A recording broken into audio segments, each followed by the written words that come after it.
Okay. പിന്നെ ഓരോരുത്തർക്കും ejaculation നടക്കുന്നത് വ്യത്യസ്ത ടൈമിലായിരിക്കും. എല്ലാവർക്കും ഒരേ ടൈമിൽ നടക്കണമെന്നൊന്നുമില്ല.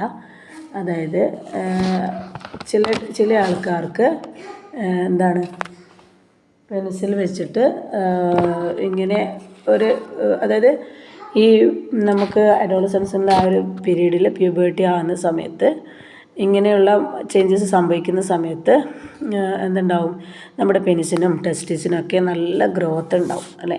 അപ്പോൾ ആ ഗ്രോത്ത് മാത്രമല്ല, പെനിസിൻ്റെ ഉള്ളിലേക്കുള്ള ബ്ലഡ് സർക്കുലേഷൻ ഇൻക്രീസ് ചെയ്യും. ഈ സമയം നമ്മുടെ പെനിസിൻ ഉള്ളിലേക്കുള്ള ബ്ലഡ് സർക്കുലേഷൻ എന്ത് ചെയ്യും, ഇൻക്രീസ് ചെയ്യും അല്ലേ. അപ്പോൾ എല്ലാ സമയത്തും ഇൻക്രീസ് ചെയ്യുമോ?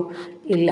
അതായത് നമ്മുടെ ഓപ്പോസിറ്റ് സെക്സ് ആയിട്ടുള്ള, അതായത് ഓപ്പോസിറ്റ് ജെൻഡറായിട്ടുള്ള, ഇപ്പോൾ മെയിലാണെങ്കിൽ ഫീമെയിലിനെ കാണുന്ന സമയത്തായിരിക്കും നമുക്ക് എന്ത് ചെയ്യുക, ഇത്തരം ബ്ലഡ് സർക്കുലേഷൻ ഇൻക്രീസ് ചെയ്യുന്നതായിട്ട് കാണാൻ കഴിയുക. ഓക്കെ. അപ്പോൾ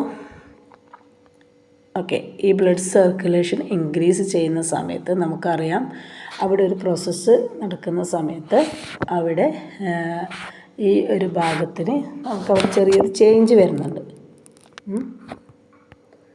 ഓക്കെ, എന്തൊക്കെയാണെന്ന് നോക്കാം.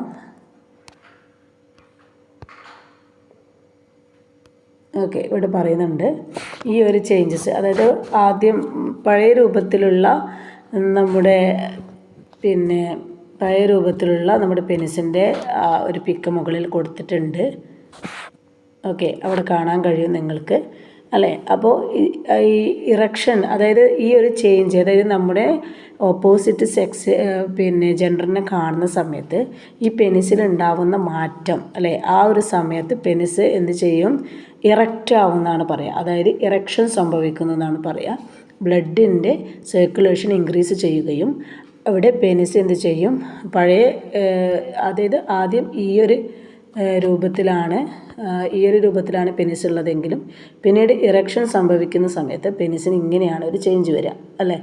അപ്പോൾ ഇതിനെയാണ് നമ്മൾ ഇറക്ഷൻ എന്ന് പറയാം. ഈ ഒരു ചേഞ്ചിനെയാണ് നമ്മൾ ഇറക്ഷൻ എന്ന് പറയുക. Erection is of penis occurs as the blood flow to it increases. Okay, at this stage ejaculation may occur during sleep at night. അതായത് പലരിലും നൈറ്റ് സമയത്താണ് ഈ ഇജാക്കുലേഷൻ നമ്മുടെ ഉറക്കത്തിൽ സംഭവിക്കാറുണ്ട്. Such natural physical changes a sign of growth. Each person attain puberty at a different pace and speed അല്ലേ. അതായത് എല്ലാവർക്കും ഒരേ ടൈമിലും ഒരേ സ്പീഡിൽ നടക്കണമെന്നില്ല, പലർക്കും പല രീതിയിലായിരിക്കും അല്ലേ. ചില ആൾക്കാരുടെ ബ്ലഡ് സർക്കുലേഷൻ കൂടുതലാണെങ്കിൽ അവരിൽ ഈ പറയുന്ന ഇറക്ഷൻ പെട്ടെന്നുണ്ടാവും എന്നാണ് പറഞ്ഞത്. ഓക്കെ.